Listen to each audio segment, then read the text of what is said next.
খুঁজতে যায়, আর খুঁজতে গিয়ে সে ব্রিজে মাথায় গুলি খায়। তো আমি দেখেছি আমাদের এলাকাতে, আমি এখানকার কথা বলি না, আমার এলাকায় আমার বাবা একমাত্র ব্যক্তি যে গুলি খেয়েছে। আজকে আমার স্বীকার করতে হবে, আমি স্বীকার করব, তাকে খোঁজ খবর নেওয়ার জন্য জামাত ছাড়া বিএনপি আমার এলাকায় অভাব নেই। জামাতের লোক খুব একটা আমি চিনি না আমার এলাকায়, আমি খুব একটা দেখিও না যে থানায় জামাত, ওয়ার্ডে জামাত, ইউনিয়ন জামাত। আমি 1 বছর যাবত দেখতেছি আমার এলাকাতে বিএনপি ছাড়া অন্য কোনো দল নেই। তারাই শাসন করতেছে, তারাই সব কিছু নিতেছে, সব কিছু করতেছে। কিন্তু 1 বছর, আমার প্রশ্ন, 1 বছর তারা কি করেছে? তারা সব জায়গায় সমাবেশ করছে, কাদের নিয়ে করছে? সেই জায়গায় কি আমি উপস্থিত তো নেই, কারণ আমার ওয়ার্ডে আমি একা। অপর ওয়ার্ডে অনেকে আছে, কিন্তু আমার ওয়ার্ডে আমি একা।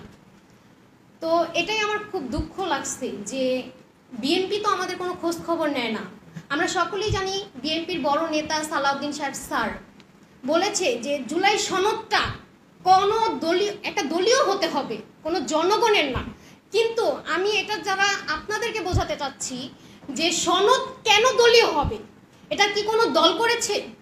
তাহলে তারা 16 বছর কেন করেনি? নির্বাচনের আগ মুহূর্ত আমরা আশা ছিলাম যে হয়তো বা কিছু হবে, কিন্তু নির্বাচনের সময় কিন্তু জামাতি কি বিএনপি কি যে কোনো দল কিছু কিন্তু করতে পারেনি। তখন কিন্তু সবাই হতাশ হয়ে গেছি যে আদৌ মনে হয় আবার 5 বছর এই দলটাই থাকবে, এই দলের নির্যাতন আমাদের ভোগ করতে হবে আরো 5 বছর। কিন্তু আল্লাহ পাক রব্বুল আলামিনের অশেষ রহমতে একটা কোঠার কারণে একটা স্বৈরাচার পতন হয়ে গেছে। তো এটা আমাদের সকলকে স্বীকার করতে হবে। এখন সবাই যে স্বীকৃতি যে প্রদান করতেছে, সবার আগে আমাদের প্রয়োজন একটা সনদ। জামাত ইসলাম বলেছে যে আপনাদের কি প্রয়োজন।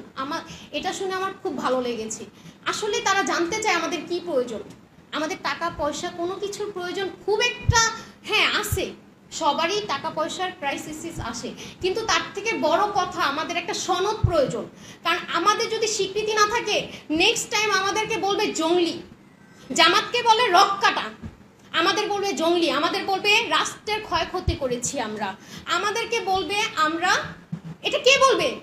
আওয়ামী লীগ সরকার না, অন্য সরকাররাই বলে ফেলবে। কারণ তাদের মতের সাথে আমাদের মত মিলে না, এখনই মিলে না। তারা যখন চূড়ান্ত পর্যায়ে উঠবে তখন তো তাদের সাথে আমাদের আরও মিলবে না, তখন তাদের সাথে আমাদের আরও মিলবে না। কিন্তু আমি বলতে চাই একটা দলের উচিত আর একটা দলকে তার সম পরিমাণ বানানো। কারণ একটা দল যদি কখনো থাকে তাহলে সেই স্বৈরাচারই হবে। আমি যদি একা এখানে নেতৃত্ব দেই তাহলে অবশ্যই আমি চাইবো যে আমার ভালো মন্দ বলার কোনো মানুষ যদি না থাকে তাহলে অবশ্যই আমি খারাপ কিছুর দিকে লিপ্ত হব। তাই ভালো মন্দ বলার সক্ষমতাটা সবার রাখা উচিত।